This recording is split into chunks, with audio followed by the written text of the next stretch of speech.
que a live de hoje ela é mais voltada para entender, ter conhecimento sobre a ansiedade e a ansiedade patológica.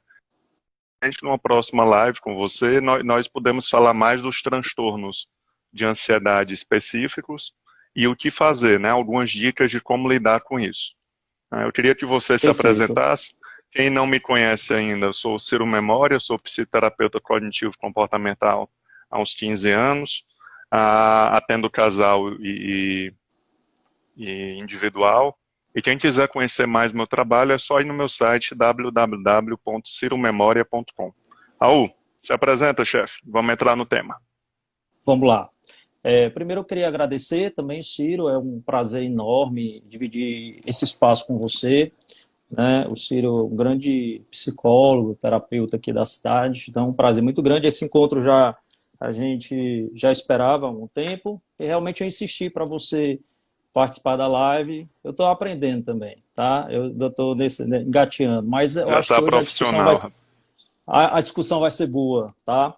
É, Bom, a gente, assim, é um tema que dá para fazer várias lives, né? Mas a gente vai focar no que você está colocando e depois a gente pode também dar algumas pinceladas até para a pessoa ficar com vontade de assistir às próximas, tá? Eu claro. sou Raul Nepomuceno, sou psiquiatra, também sou psicoterapeuta cognitivo-comportamental, né? Também tenho uma especialização em dependência química, que não é o caso hoje, é o tema. É, Sou preceptor da residência de psiquiatria e da residência também de saúde da família, mestrando da Unifor, né? Sou servidor público, algumas atribuições aí, tem o meu Claro. consultório, né, que fica na clínica, e eu estou aqui para a gente discutir, né? Eu espero que seja bem proveitoso, né, esse momento. Eu queria até aproveitar, Ciro, esse momento de live é um momento de descontração, um momento de bate-papo, de aprendizado. Eu sou fã disso, assim, dessa psicoeducação, mas eu queria um momento aqui triste para nós psiquiatras aqui do Ceará. Eu queria só compartilhar e pedir orações, principalmente aquelas pessoas que têm esse lado espiritual, né, mais desenvolvido, mesmo conhecendo essa pessoa que possa fazer as orações, né, que é uma colega psiquiatra infantil, recém-formada, né, que teve um problema sério de saúde, está internada muito grave. Eu não sei exatamente qual é a situação dela hoje, foi de ontem para hoje, mas sei que é bem grave. É um jovem, né, bastante humana, excelente profissional, e está todos nós muito tristes, né? E, enfim, estou aqui por questão profissional, por questão também que eu sei que a gente tem que tocar a vida e contribuir, né? Mas é um momento doloroso, né? Mas a gente tem que lidar com isso, porque é uma pessoa muito jovem. Mas, quem sabe, as coisas podem ter aí boas notícias, tá bom? Então, eu queria só pedir essas orações, Ótimo. ok? Obrigado. E nos mantém atualizado do estado dela, ok? Tá ok, obrigado. Bom, vamos começar então? Bora. Vamos começar. Quer começar? Bom, Pode ir. posso colocar. Esse tema de ansiedade, ele é muito importante, né? Primeiro, para a gente ter uma ideia, a ansiedade, né, os sintomas ansiosos, em geral, são assim, altamente prevalentes, né? Para a gente ter uma ideia, cada 3 pessoas, uma pessoa ao longo da vida vai ter a ansiedade patológica, né? Então, daí você tem 33%, né? Ao longo da vida, alguém vai sofrer desses sintomas, desse episódio. O Brasil é o país mais ansioso do mundo, né? Quer dizer, dados da OMS, de 2014, mostra uma prevalência de transtornos ansiosos em geral de 9, pouco por cento, né? O maior índice mundial. Então, assim, já diz tudo isso, né? E o impacto disso é muito grande na vida das pessoas, né? Nas relações, na parte profissional. Então, é um tema realmente muito relevante, né? Então, eu acho que inclusive muita gente, quando soube desse tema, né, parabenizou e disse que ia assistir a live agora ou posteriormente. Então, eu queria enfatizar essa questão, né? E a ansiedade patológica mais ainda, né? Porque eu queria até colocar isso. A ansiedade é algo normal, é uma reação normal do organismo, né, do nosso corpo, né? Inclusive para a nossa sobrevivência, a gente tem ansiedade, né? Para que a gente possa se proteger, para que a gente possa lutar, né? Para que a gente possa realmente seguir em frente, né? Existe a ansiedade boa, né, também. Agora, a grande questão, aonde é ser patológica, é o que a gente vai discutir mais profundamente, né? E aí, esse momento Certeza. de detectar isso, de reconhecer, né? Reconhecer essa ansiedade patológica e buscar ajuda é muito importante, porque ainda tem muita gente que resiste em buscar ajuda, né? Seja pela terapia, seja por outras práticas, seja pela medicação, se for o caso de indicação. Então, ainda existe muito estigma, né? A grande maioria dos pacientes ansiosos, Ciro, ainda não estão sendo tratados. E eu tenho uma preocupação muito grande, a maioria deles não estão sendo tratados. Acredito que 30% estão sendo tratados. Então, a grande massa não está. E com essa pandemia, esse pós-pandemia, a gente espera aí, né, um aumento dos transtornos, né, que depois eu vou falar um pouquinho melhor sobre isso, mas como a gente está introduzindo, então a gente espera aí uma demanda Ah, crescente, né, de transtornos mentais gerais, e a ansiedade está entre as principais, né. Queria que você falasse um pouquinho, que a gente vai aprofundando, mas eu quero ouvir um pouquinho também a importância desse tema, né, que você colocou, sugeriu, e claro. eu topei.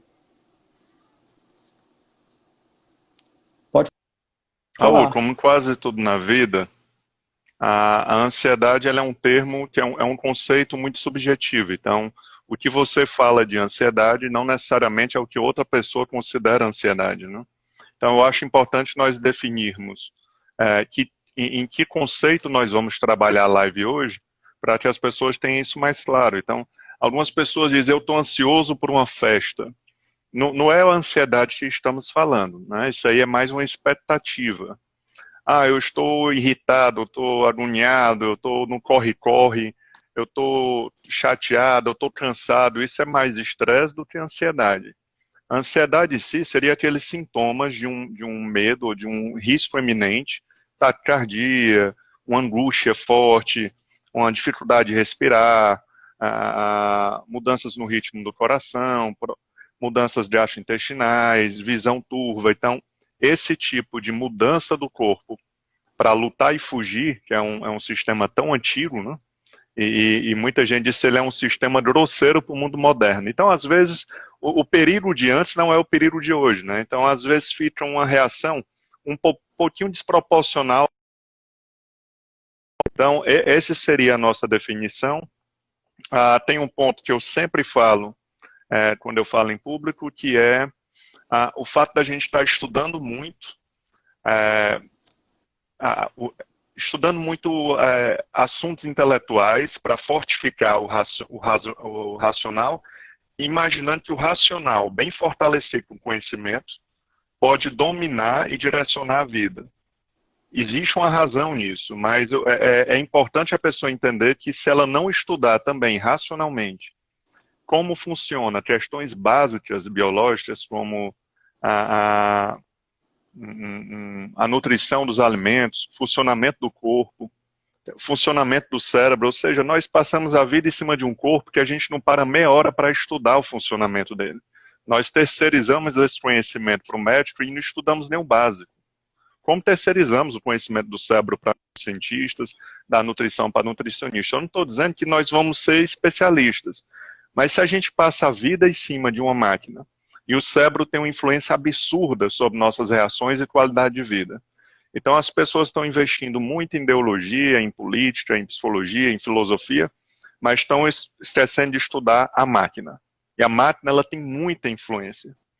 Então, assim, não é tão complicado, o cérebro humano ele é complicado, mas existem já vários autores, podemos aqui depois no final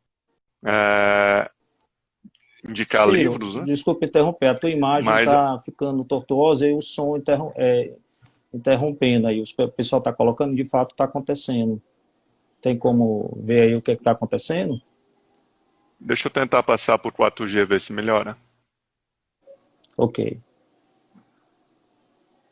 Cara, eu tenho receio de se eu passar por 4G, possa cair. Então Mas vamos vamos tentar. continuar. Melhorou ou tá do mesmo jeito? A imagem está Melhorou ou ainda tá um do pouco. mesmo jeito? Não, O melhorou som um tá pouco. bom? O som tá bom. Pode ir. Ótimo. Agora melhorou. Vamos Então, lá. essa negligência de assuntos da biologia básica é o que nós vamos conversar hoje também, né? Explicar um pouco mais de como funciona a ansiedade para que as pessoas não vejam mais a ansiedade como um problema que não pode ser conhecido. Uhum. Raul, vamos para frente. E eu queria que você falasse. Está cortando ainda? Não, não, não, pode falar. Certo.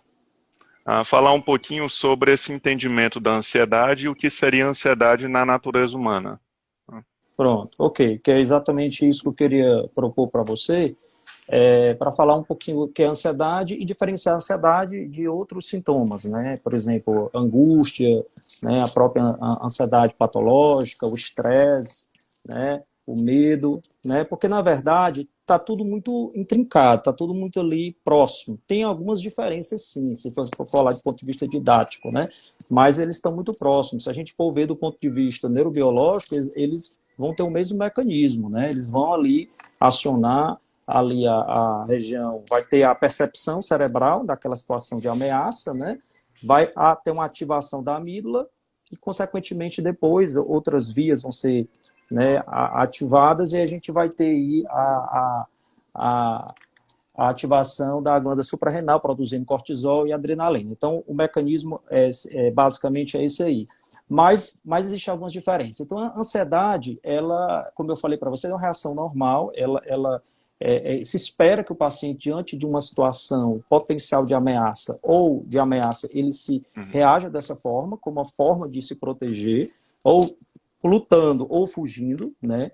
Então, isso é bem antigo, né? Inclusive, você falou uma coisa interessante, essa coisa desproporcional com a vida de hoje, né? Porque esse mecanismo é antigo, é do tempo do homem da caverna, né? E pouca coisa mudou nesse sentido, mas o mundo mudou muito, né? Por isso que há essa coisa muito desproporcional.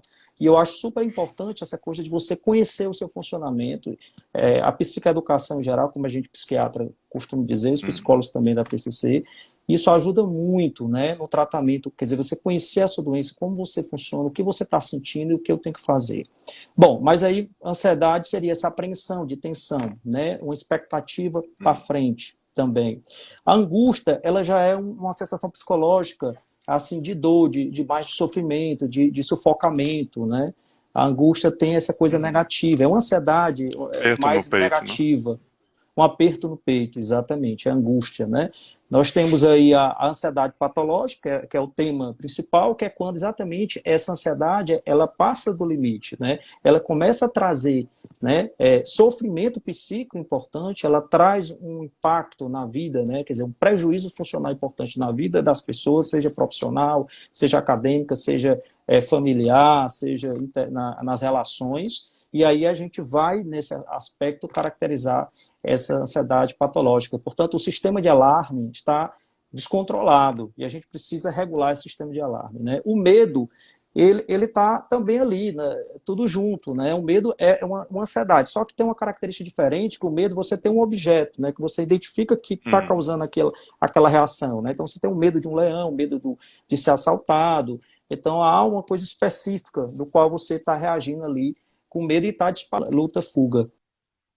Né? Isso é uma coisa importante. Essas pequenas coisas ajudam, mas no final tudo está ligado à ansiedade. E para finalizar, o estresse. Né? O estresse é um termo mais biológico, né? que tá ligado a uma reação bioquímica, né? Uma consequência, né, bioquímica no corpo em função de uma situação de ameaça, uma situação de medo. Então, o estresse é um termo mais biológico, né? E aí você tem o estresse, ele pode ser quantificado, né? E aí o estresse, portanto, como um fator importante, né, para muitas outras doenças clínicas, né? Então, assim, de uma maneira geral, a gente tem, portanto, a ansiedade, algo mais subjetivo, né? E o medo, algo mais objetivo, né? Assim, do que você está tendo ansiedade. Então, eu queria colocar essas diferenças que eu acho que é importante, embora o mecanismo é semelhante, né? Eu acho que, por enquanto, eu queria Raul, colocar isso. um dos motivos de ser um tema tão desejado, né, de ser explorado, eu penso o seguinte: as pessoas estão vivendo nos últimos anos um período de ódio à ansiedade, né? Existe um pavor à ansiedade. Então, a maioria das pessoas estão querendo matar a ansiedade. Muitos aqui, se pudessem tirar a ansiedade da vida, tiraria, seria um absurdo biológico, né? Seria terrível para a vida da pessoa. mas nós estamos bem intolerantes a estar ansiosos. Queremos acabar e buscar um alívio de toda maneira, né?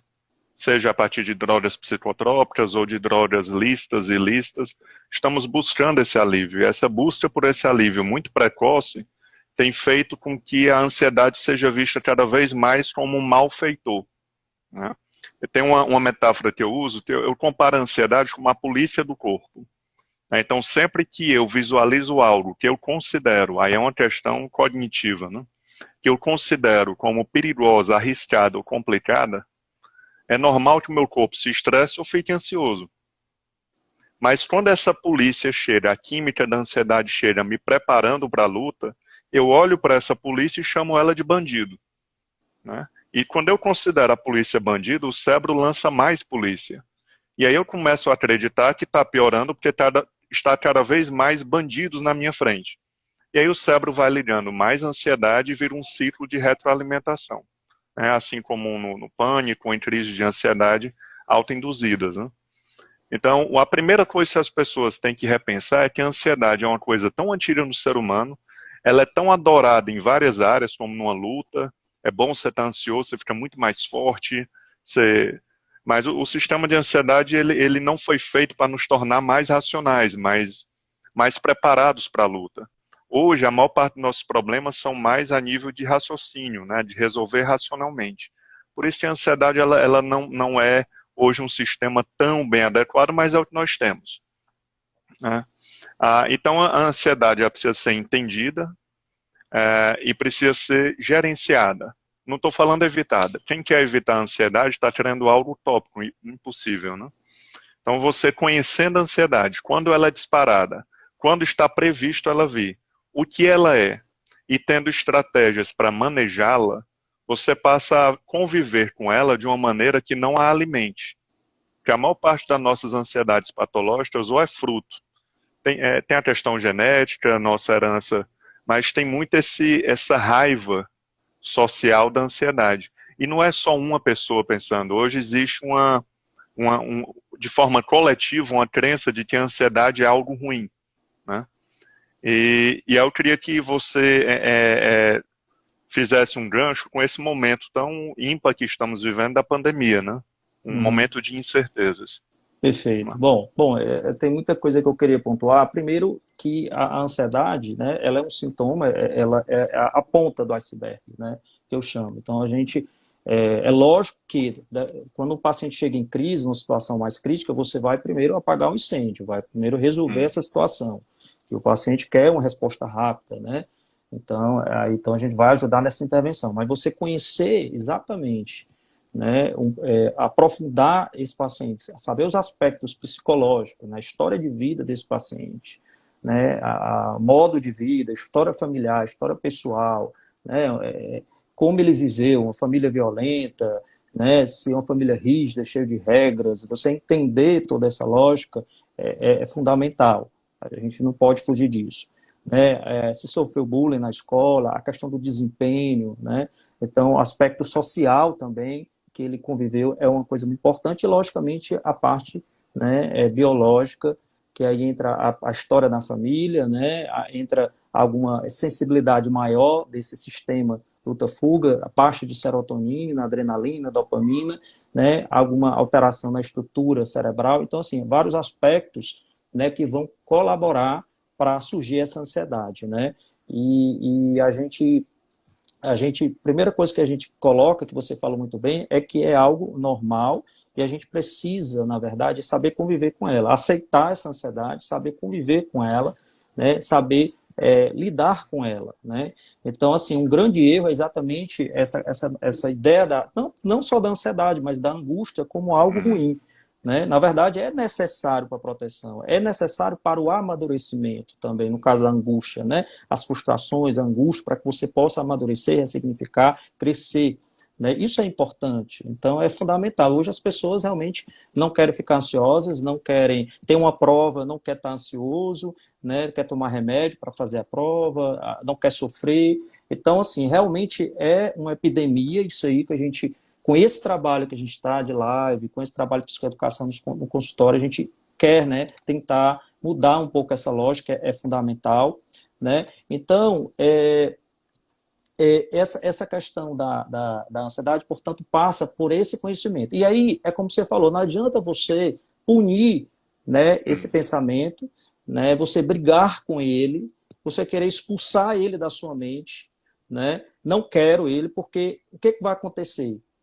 Ele vai vir com mais força, né? Ele vai vir com muito mais força. Então, a gente vai ter que assim, identificar esse pensamento, essa emoção, a gente vai tentar, de alguma forma, lidar com ele de uma forma diferente, conviver, né? Se a gente puder, de alguma forma, esse pensamento, falando do pensamento, corrigir esse pensamento, modificar esse pensamento, ok, isso vai ajudar, mas a emoção, se você não necessariamente, você vai conseguir mudar, você pode conviver, e aí você também, uma coisa importante, você não é obrigado a ser aquilo que você está pensando, você não é obrigado, né, a seguir aquilo que você está sentindo.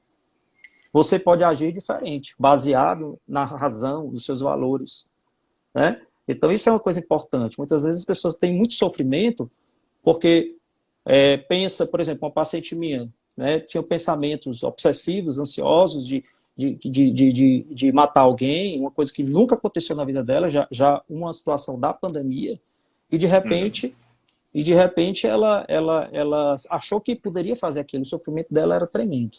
Então a gente não, na verdade, não o que vai valer é o que a gente vai fazer, a nossa atitude, o nosso agir. Aí é baseado na nossa razão, nos nossos valores. Eu queria pontuar isso, que é fundamental e já diminui muito o sofrimento. Quando a pessoa entende isso, como, por exemplo, o transtorno de pânico, o ataque de pânico. Quando você tem aquele ataque de pânico e você entende que aquilo ali é uma reação, né, intensa, sim, de ansiedade, mas que não vai morrer daquilo, que aquilo tem um tempo, só essa orientação, isso ajuda muito, já resolve muitos casos. Quando a gente fala, Raul, em conviver com a ansiedade, não é uma visão de que eu vou passar o resto da vida sofrendo com isso. Mas quando você aceita e prevê e aprende a lidar com ela, a tendência é que ela diminua, de frequência e intensidade, né?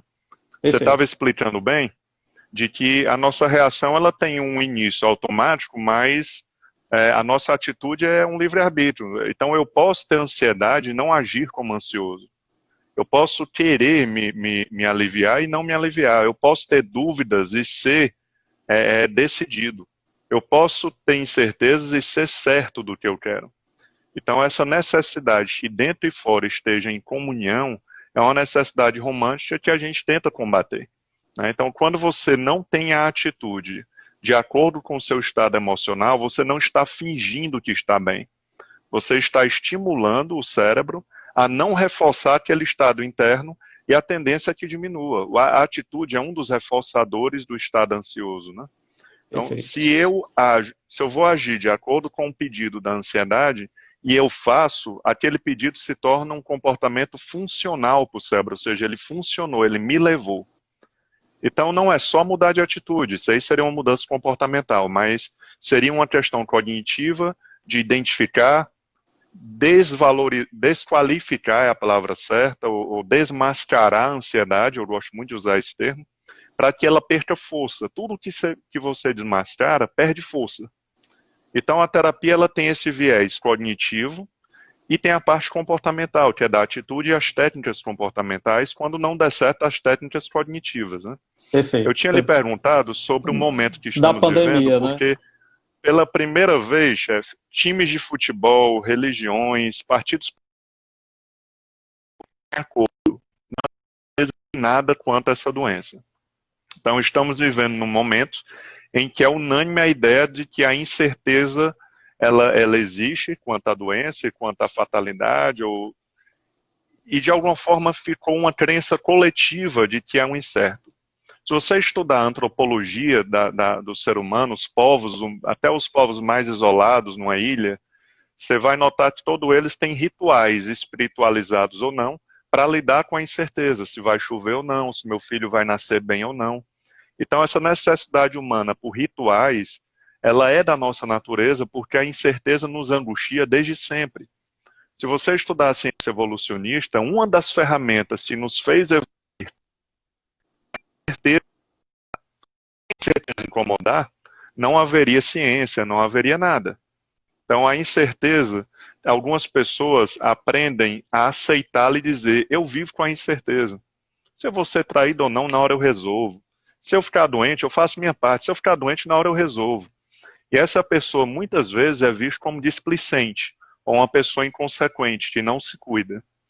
Então, mais na frente, nós vamos falar sobre tornar normal uma pessoa muito preocupada. Então, hoje ficou normal uma pessoa muito preocupada e uma pessoa mais tranquila é vista como lenta ou vista como relaxada demais. Pois bem, Perfeito. Raul, vamos Vamos para lá, frente. vamos falar, realmente eu esqueci, mas vamos falar um pouquinho da questão da pandemia, né? Então, assim, antes da pandemia, o que a gente via, né?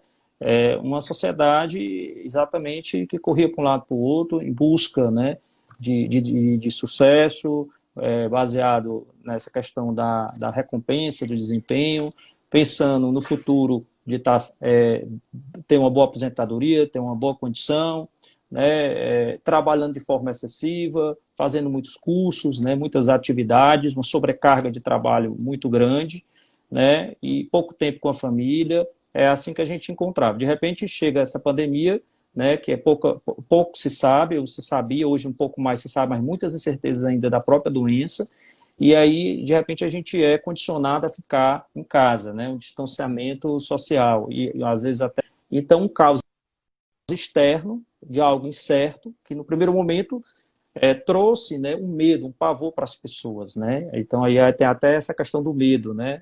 A gente sabia Claro. exatamente o que era. Então esse pavor, e que depois esse pavor, esse medo em muitas pessoas, né, na grande maioria, né, acabou evoluindo por um processo mais de adaptação, onde as pessoas começaram a selecionar o que iria assistir, não estava assistindo todos os jornais, começando a se adaptar àquela rotina de trabalho virtual, de todo mundo em casa. Houve uma aproximação muito grande com a família, mas também houve momentos de acerramentos, né, de discussões em algumas famílias, principalmente no passado tempo, né, muito, essa quarentena se estendeu muito, ainda está se estendendo, e depois esse quadro de exaustão. Mas o que a gente vê nessa flexibilização? Que essa incerteza ainda continua. E aquelas pessoas que não conseguiram ressignificar, que não entenderam esse processo de ansiedade e não conseguiram enfrentar de uma forma saudável esse processo, elas colapsaram. Né? Então a gente vê uma demanda muito grande, principalmente agora no consultório, de pacientes com transtornos ansiosos, seja o que já tinha e exacerbou, ou quadros novos. Então, né, diante o quê? O caos externo, né, que aí entra não só o medo do Covid, mas ainda a questão econômica, né, o que vai acontecer, o desemprego, às vezes os términos de relacionamentos, é um caos externo gerando um caos interno, né, um caos interno, e a pessoa sem estratégias, né, de compensatórias para enfrentar por causa das restrições, né, então muita gente sem poder sair de casa, né, fazer atividade física ficou muito mais complicado, né? Acabou usando até estratégias compensatórias não muito saudáveis, funcionais, o uso excessivo de álcool, às vezes de outras drogas, de cigarro, né? A própria violência doméstica aumentou. Então, assim, nós estamos nessa situação de muitas incertezas, né? Que é exatamente esse tema cabe muito bem por essa questão, né, do que a gente está vivendo. Então, realmente é um excelente tema. Eu queria só falar aqui essa questão ainda da ansiedade, que a gente estava comentando, da abordagem dela. Realmente, assim, é importante a gente analisar a ansiedade, como você falou, do ponto de vista comportamental, do ponto de vista, né, cognitivo. Então, você tem sintomas cognitivos, né, medo, pensamentos catastróficos, né, pensamentos de maximização. É muito comum no paciente ansioso. Então, identificar esses pensamentos, né, disfuncionais, distorcidos, é muito importante, né, para tentar trabalhar essa questão, corrigir esses pensamentos, né, solucionar problemas, né, que se existir problemas, é importante essa solução desses problemas na medida do possível, né. Do ponto de vista comportamental também, esse modo de enfrentamento. Então, no caso da ansiedade, o paciente ele tende ou a procrastinar, né, quer empurrar ali com a barriga, ou fugir, né, ou ele pode até, né, agir de forma desproporcional também. E aí a gente tem que trabalhar para aquele comportamento assertivo, adulto saudável, né? E tem os sintomas fisiológicos que você falou muito bem. Eu queria relembrar um pouquinho esses sintomas fisiológicos e emocionais, né? Sintomas emocionais, que a gente, lógico, ansiedade, angústia, medo, né? São sentimentos, né? E por que não tristeza também de estar lutando sempre, né? E colocar os sintomas fisiológicos. Como a gente colocou, a gente está numa situação em que o sistema de alarme está disparado, está descontrolado. Como se você estivesse na sua casa e o sistema está ligado e qualquer coisa está acionando esse sistema. Como esse sistema ele faz a liberação, né, de adrenalina e cortisol, que é do estresse, né, e aí você, é como se você estivesse todo tempo sendo ameaçado, se você estivesse todo tempo preparado para fugir ou para lutar. Só que esse sistema consome muita energia, né? Ele vai consumir muito da pessoa, vai diminuir a concentração, porque a energia vai toda para quê? Para lutar, né? Então vai diminuir a concentração, vai deixar a pessoa realmente mais cansada, né? Esse estresse, ele libera também várias citocinas inflamatórias que vai causar uma inflamação, né? Aumenta também as dores. Bom, isso a longo prazo, que é a ansiedade mais crônica. Mas na ansiedade mais aguda, né, aquele medo mais agudo, você tem também várias alterações no corpo. Essa adrenalina o cortisol vai agir em vários órgãos, né? Então, nos músculos, né, vai causar tensão, vai aumentar a pressão arterial, né? Tudo modificações para que você possa correr, né? Vai dilatar a pupila, né? O sangue sai do intestino, vai para a periferia para que você possa ter mais força para correr, né? E uma coisa interessante, sabe, Ciro, muito interessante que eu queria colocar para vocês, até alguns profissionais às vezes escuta esse relato, né? No caso de ansiedade, primeiro você tem a respiração curta, né? Superficial. Isso é uma coisa interessante, né? Quer dizer, você tem ali a respiração curta, menos a sensação de falta de ar em função disso, né? Quer dizer, o ataque cardíaco, o ataque pneumo, que é esse aumento da frequência da respiração, tudo em função dessa adrenalina e desse cortisol, porque dispara também o sistema simpático, né? Então, o que eu acho interessante é você entender esses sintomas, porque muitas vezes o paciente acha que está tendo um ataque cardíaco, acha que está tendo uma síncope, um AVC, né? E aí ele entender que esses sintomas faz parte dessa ansiedade, desse quadro de pânico, né, ou dos transtornos é muito importante. E uma outra alteração que é comum, que é a questão da despersonalização e desrealização. É um sintoma muito comum que tem quadros de ansiedade intensa. Pouquíssimo falado, né, Raul? Pouquíssimo falado, e tem uma explicação, inclusive, fisiológica. Por isso que eu achei interessante, né? Esse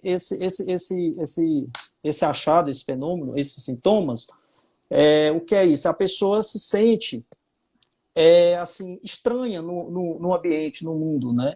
Ela se sente como se estivesse não pertencendo àquele ambiente, o mundo. Assistindo um filme que ela está ali como só mais um personagem. Exatamente, ela se sente fora do corpo dela. É uma sensação muito, muito comum e não é incomum pacientes procurarem um consultório com essa queixa, achando que estão ficando loucos, né? Que estão realmente em um surto. E, na verdade, é um quadro de ansiedade muito grave, né? Assim, geralmente, casos de ansiedade grave e de depressão aparecem, e aí ocorre por quê, né? Exatamente por essa questão da respiração. A respiração muito curta, o que acontece? Há uma troca, né? Uma troca muito rápida do CO2, do O2 a nível sanguíneo nos alvéolos, e essa alteração dessa troca faz com que dá essa espécie de tontura, esse mal-estar que dá essa sensação de despersonalização e desrealização. Isso tudo é do quadro da ansiedade, é fruto desse sistema luta ou fuga. Então é importante. E que é comum também, Raul, você vê em pós-operatório ou na UTI, a pessoa está com uma baixa oxigenação, também ela apresenta esses sintomas, né, de uma maneira mais biológica. Sim, então, porque tem o mesmo mesmo mesma mecanismo, causa, né? Poderia, sim. Então, eu queria colocar isso da ansiedade, né, desse quadro, desse componente cognitivo, fisiológico, emocional e comportamental, para a gente saber que a gente vai ter que agir nessas áreas, tanto no tratamento, na abordagem, né? Entendi. Eu vou pegar um gancho que você começou a explicar aí bem.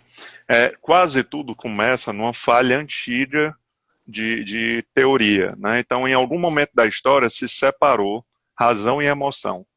né? E nessa separação, muita coisa aconteceu. Na verdade, quem estuda a cabeça sabe que razão e emoção trabalham juntas porque não existe um raciocínio que não envolva a química, né?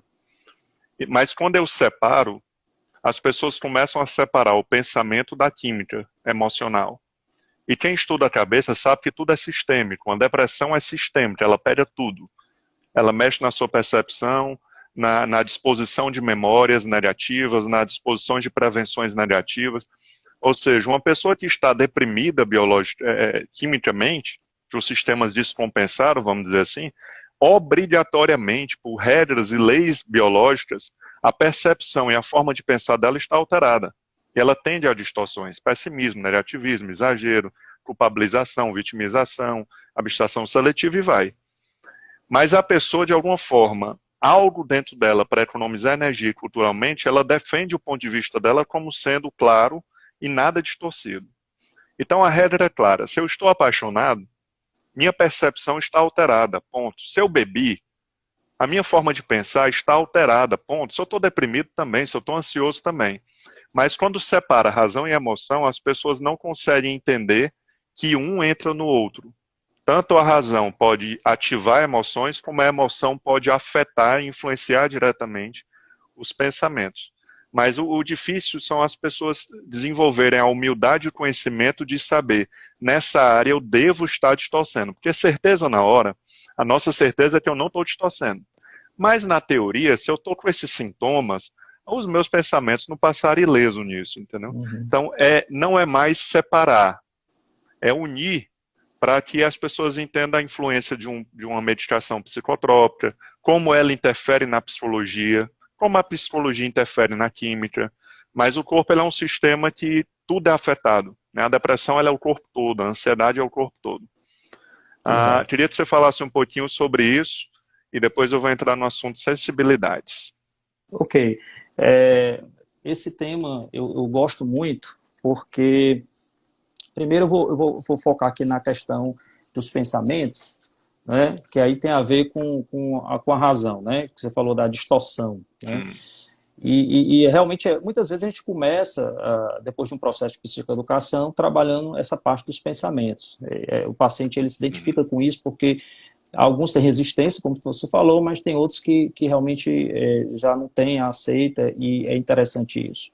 Então, eu coloco para o paciente que o nosso pensamento, portanto, ele já, a partir de então, ele já considerar ali como uma hipótese, né? Quer dizer, ele duvidar desse pensamento. Em geral, nossos pensamentos, eles têm uma tendência, infelizmente, a ser distorcidos, a ser ou maximizado, minimizado. Então, existe essa tendência, evidentemente, não são todos.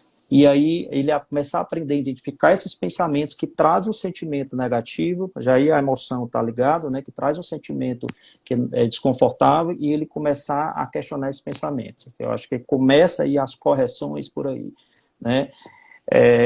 Esse tem um poder muito grande, né, costumo até que, do mesmo jeito que fazer caminhada 30 minutos, né, durante 3 vezes por semana, durante 3 meses, equivale a tomar uma sertralina de 50 miligramas, se for bem feito, você fazer essa avaliação, né, cognitiva, esse questionamento do pensamento, esse gerenciamento, é mesmo que tomar uma prazolam, no meu ponto de vista, quando ele é bem feito.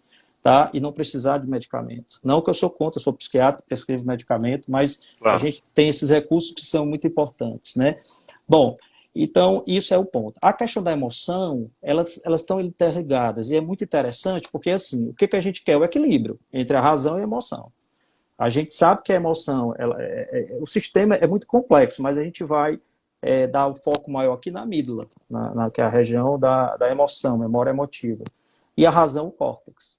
Então, o que acontece muitas vezes? Diante de uma situação de muita vulnerabilidade, de muita emoção, vamos dizer assim, onde está muito ativada a amígdala, esse sistema inibe o sistema da razão.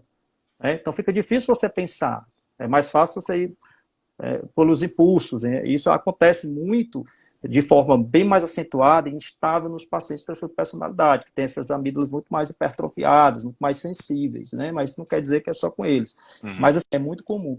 E a razão, ela acaba sendo inibida. E tem pessoas em que realmente a razão é o que prepondera e a emoção, né, é pouco trabalhada, porque ao longo da história de vida dela, né, foi muito pouco incentivado, não teve a demanda emocional suficiente, né, para ser trabalhado, para ser suprido.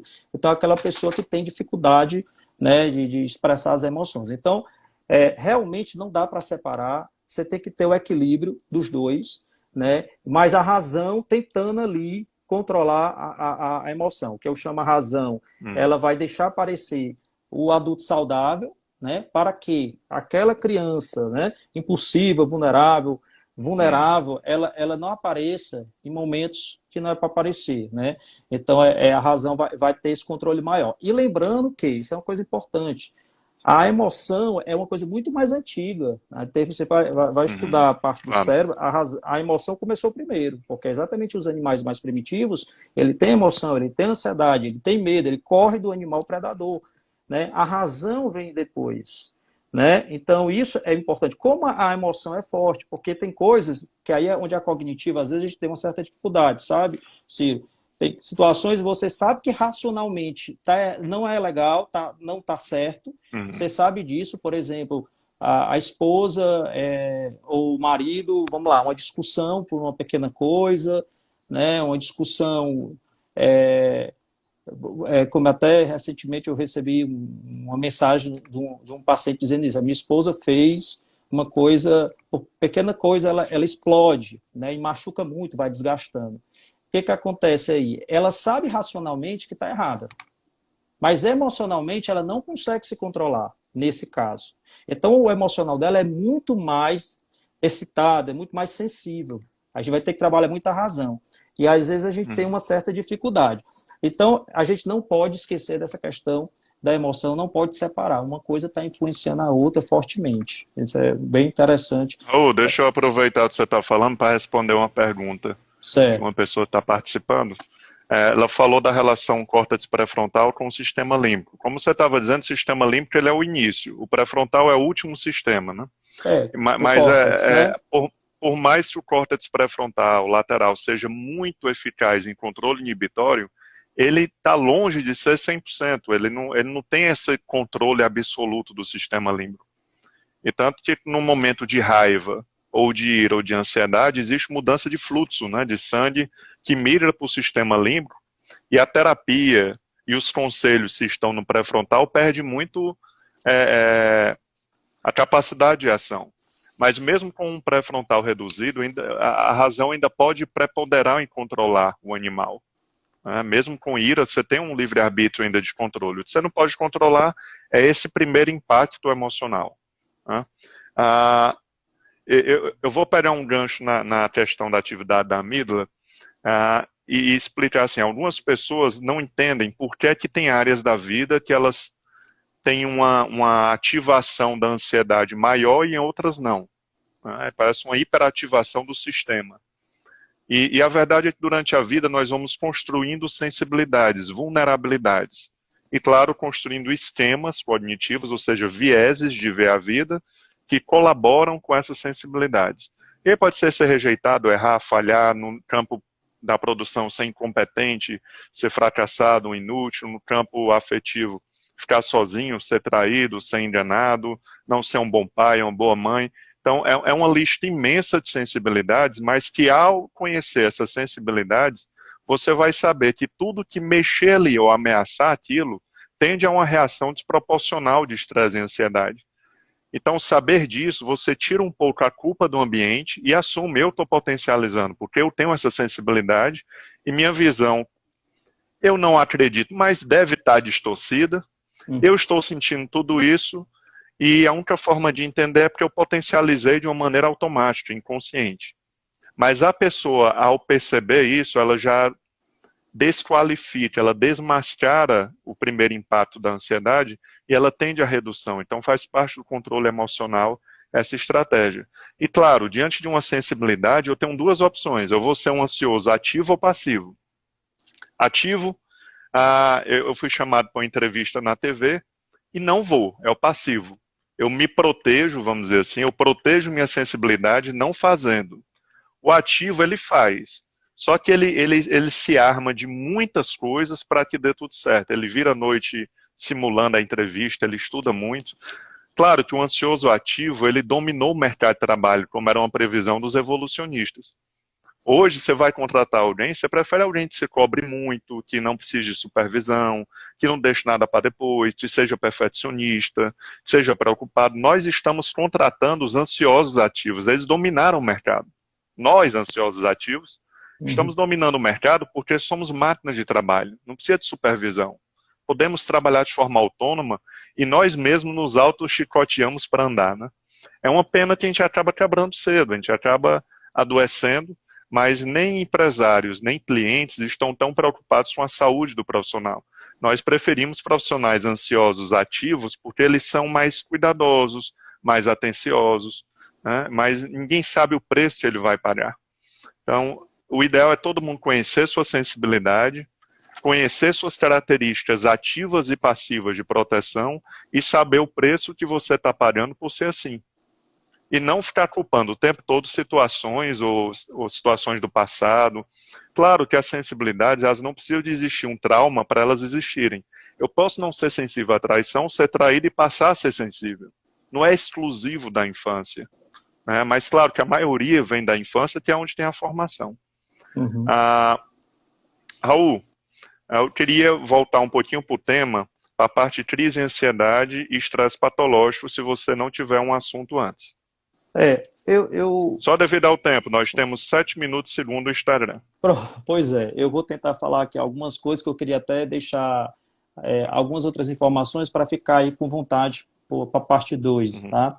Mas, porque você realmente falou muito bem, da crise de ansiedade, eu acho que eu até comentei, né, todos os sintomas, né, fisiológicos, cognitivos, emocionais, comportamentais, o que acontece, né, o sistema luta-fuga, então tudo isso eu coloquei. Vou diferenciar, só coisa mais didaticamente também, uma crise de ansiedade de pânico, que eu acho que é importante, né, essa crise de ansiedade tem uma diferença do pânico, o pânico realmente é algo mais intenso, né? É algo mais marcante, né?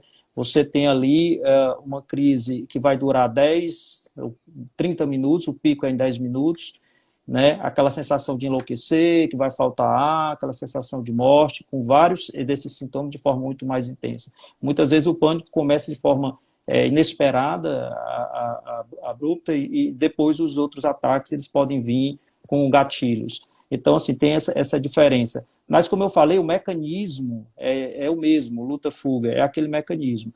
Agora, eu queria colocar aqui para você, até como instigar lá para frente, né, de uma maneira geral, os transtornos ansiosos. Quando né, que eu vou procurar ajuda, ajuda psicológica, psiquiátrica, né, eu acho que é importante. Assim, de uma maneira geral, eu disse que a maioria dos pacientes ansiosos não estão em tratamento, né? Então, a grande maioria. Mas, assim, o ideal é, lógico, que você vá desde o início, né, como uma maneira de você até se reorganizar, fazer uma prevenção. Prevenir a piora também.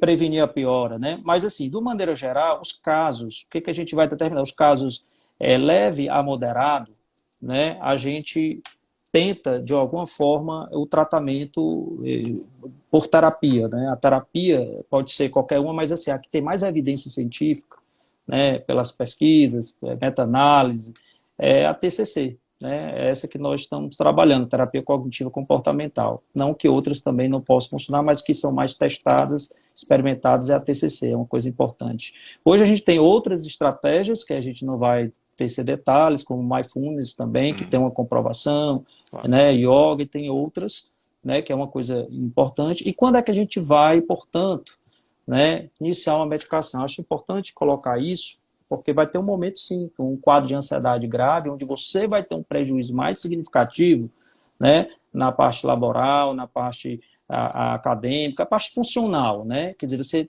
está paralisado, você não consegue desenvolver aquela sua atividade, você sente que o seu rendimento está menor, né, e você tem um sofrimento psíquico mais intenso, aí realmente a gente sabe que a medicação ela é muito bem-vinda, né? A medicação de manutenção que a gente usa e tem a medicação de alívio, né? Que que seria o de ataque, né? Mas, assim, a combinação dos dois, uma coisa não exclui a outra, né? A gente combina as duas coisas, a terapia com a medicação, tá? Agora, é interessante, tem muitos trabalhos mostrando a terapia sozinha tendo uma eficácia até maior do que a medicação, os casos leve e moderado. Então, assim, é algo muito, muito interessante isso, né? Mas eu queria colocar isso. Então, casos de tem prejuízo funcional, tem sofrimento psíquico, a intensidade dos sintomas é intenso, tem que procurar ajuda.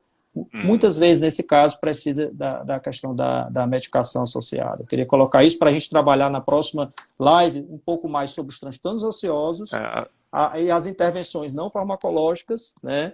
E as as dicas, farmacológicas. né? As O ideal dicas, é na cada verdade. caso ser analisado. Nós vamos passar só algumas sugestões generalizadas, né, Raul? Exatamente. Mas como terapeuta, eu posso lhe garantir que em alguns casos, saber que o medicamento está deixando a pessoa mais equilibrada, mais de fábrica, é muito melhor para um terapeuta porque ele pode trabalhar com a mão mais solta, entendeu? Ele não precisa ter tanto cuidado porque o paciente está ali emocionalmente destruído.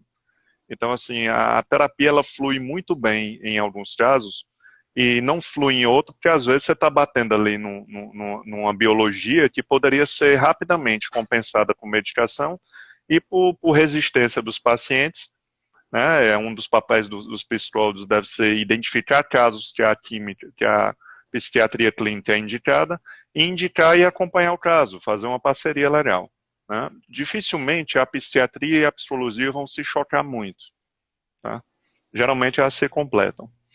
Tem um ponto que eu acho que vai ficar para a próxima também, é que você conhece algumas pessoas que têm ansiedades específicas, né, fobias específicas, e diz, você não anda de avião por quê? A pessoa, não, há 30 anos eu tinha medo de avião, mas hoje eu não viajo porque eu não tenho vontade, não é nem por medo. Então, assim, é muito comum você ver o caso que a pessoa, na história de vida, teve uma ansiedade crônica a um evento, e essa ansiedade foi se transformando em uma desmotivação que camufla a ansiedade. Mas claro que se a pessoa for voar de avião, ela vai sentir a ansiedade. Mas na cabeça dela não é uma limitação de medo. Eu só não quero. Então é um não querer que acabou sendo uma ideologia criada para esse indivíduo não se sentir limitado, né, não se sentir mal. Então, tudo na vida que é desconfortável, seja uma disfunção sexual, a tendência é de você perca a libido, a vontade de fazer. Então, tudo que me gera mal-estar, a tendência é que eu me desmotive. Então, cabe a quem está assistindo aqui identificar amigos, familiares ou a si mesmo, de dizer, será que eu não quero mesmo? Ou é um medo tão antigo que eu não enfrentei e que eu aprendi a não querer? Será que eu montei meus projetos de vida baseada numa liberdade de escolha? Ou um máximo de uma liberdade? Ou eu montei uma vida baseada nos meus limites de medo? Entendeu? Eu acho que a terapia e a psiquiatria vem dar mais liberdade de criar projetos de vida. Né? Perfeito. Raul, os outros assuntos eu acredito que vão exigir mais tempo. Sem Mas dúvida, amigo. desde então eu deixo você convidado para a gente fazer uma parte 2, mais voltada para os transtornos e para algumas dicas do que fazer. E queria, mais uma vez, lhe agradecer. Você sabe o quanto eu lhe admiro. Né? E não sei se ouviu, mas antes de você entrar eu já estava falando da sua personalidade, que eu gosto muito, e os pacientes também, todos falam muito bem. E você se acerta muito a medicação, uma mão leve para a medicação. Então, quem estiver assistindo, eu indico, tanto como psiquiatra clínico, como psicoterapeuta, que eu conheço sua formação, e eu gosto muito do seu trabalho. Raul, vou lhe deixar encerrar, agradeço a todos. Muitas perguntas questionando se eu vou gravar, sim, vai ficar gravado no Instagram, e em breve eu vou divulgar um canal no YouTube que os vídeos vão estar lá editados. Né? Novamente agradecer, eu acho que deve ter o que, 1 minuto, eu agradecer minuto. essa participação. Pode ficar certo que para mim eu me sinto muito mais honrado de estar participando do seu convite, dessa live. Também admiro muito você, Ciro, você sabe, essa parceria da gente foi só consolidando, e aí você falou muito bem, assim, quando o psiquiatra e o psicólogo, eles se combinam, eles planejam, eles têm um pensamento, um mesmo norte, isso flui muito melhor o tratamento, a resposta é muito maior. Porque como a gente sabe que a ansiedade tem um componente biológico também, então você tem que ter aceitar essa condição. Então ele pode ter um déficit de serotonina, né? Como ele pode ter uma questão genética associada. Então a gente precisa tratar. E aí ele estando melhor em condições de assimilar a terapia, sem dúvida, ele vai ter um processo muito mais rápido, que é o que a gente quer, né? A gente quer que o paciente saia melhor do que entrou, que saia bem, esse é o nosso objetivo. Então, essa parceria é muito bom. Então, eu só queria agradecer e pedir às pessoas para assistirem a próxima live. E muita coisa a gente gosta de falar, mas o tempo é muito curto, né? Então, eu peço desculpa também se algum tema a gente não abordou. E divulgamos a data. Não, se a gente coisa fizer 10 lives, não chega né? perto. Muitas pessoas pediram indicação de livros, Raul, depois tu me passa pelo WhatsApp que eu boto